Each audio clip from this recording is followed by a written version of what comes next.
See, he came to a decaying situation. He came to a situation where there seemed no hope. There was no hope. He came to a situation where there was no life. I know for me that he came to my dead situation where I had no hope, where I had no life, where I had no direction.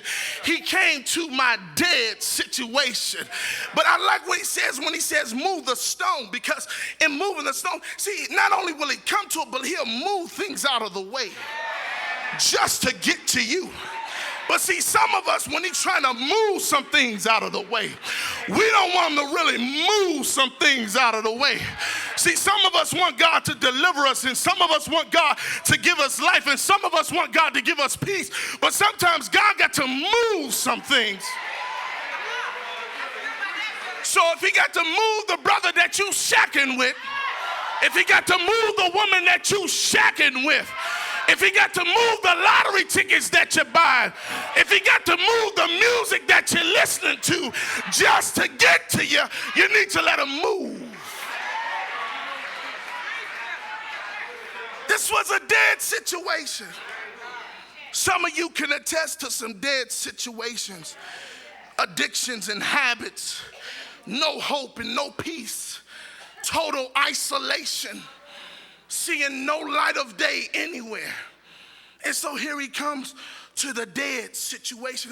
And when he gets to the dead situation, all he does is cry out with a loud voice. And he says, Lazarus, come forth. Preachers say, the old school say, if he had just said, come forth, everybody would have came forth. But isn't it good to know that Jesus knows who he is, and he'll call you by name because he knows you. He knows how to call you. I remember when I was coming up, when it was time to come in, my father had a way of calling me. He didn't have to yell my name. Sometimes he would just stand on the front.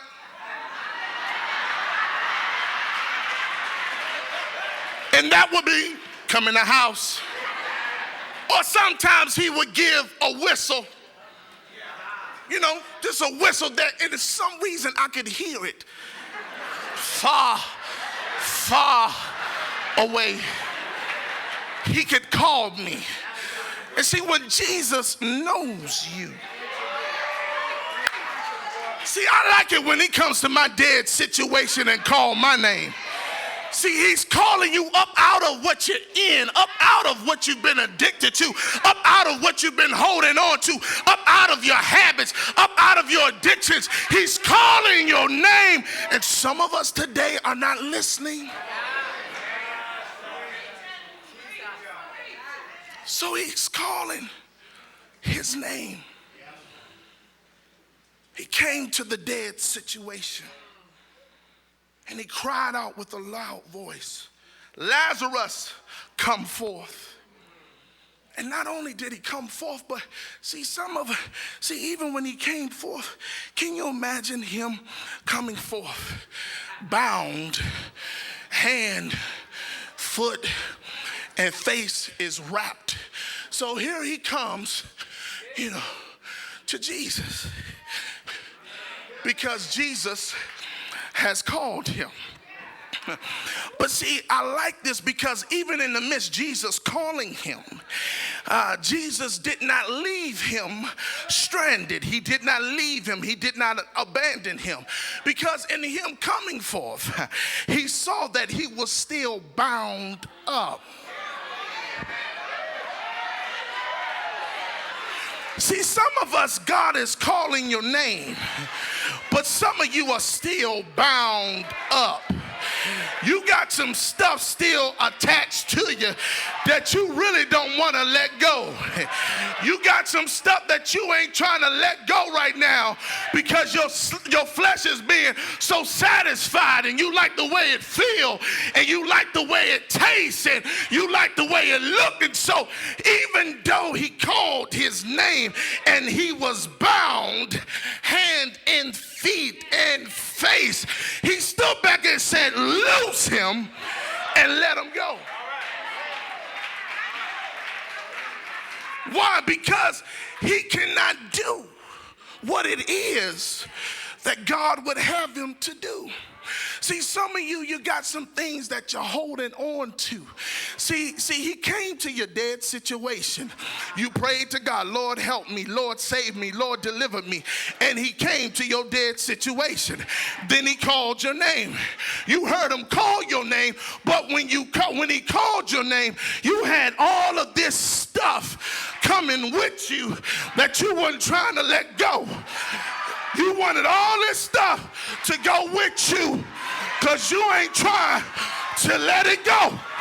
And so you walking around, you don't know how to live, you don't know how to do what you need to do, and you got all this stuff because this is what you really want. But isn't it good when he says, loose him? He speaks to the object or the things that are holding you and says, loose him and let him go.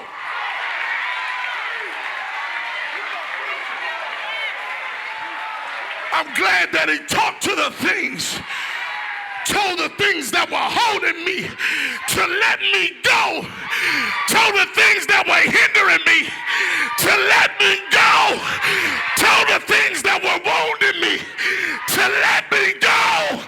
Unto God.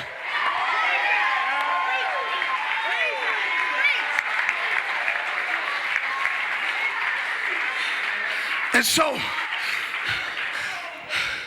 when Jesus does it, see, sometimes when Jesus does it for you, sometimes he got to cover you. So sometimes when he's working on you, sometimes when he comes to your dead situation and he sees there's no hope and he done called your name, you know, sometimes he got to cover you. So when he covers you, can't nobody really see you. And so while he got you covered, every now and then he checks on you to see how you're doing. See, he's working on your mind. He's working on your thoughts. He's working on the things that you used to be involved in. See, he's working and chiseling those things away that were holding you down. And every now and then he checks on you, see how you're doing, make sure everything going all right. But at the appropriate time, when it's time for you to come forth, at the appropriate time, not your time, but at the appropriate time, when it's time for you to come forth, he'll pull the covers off and he'll allow you to go tell somebody what he did for you.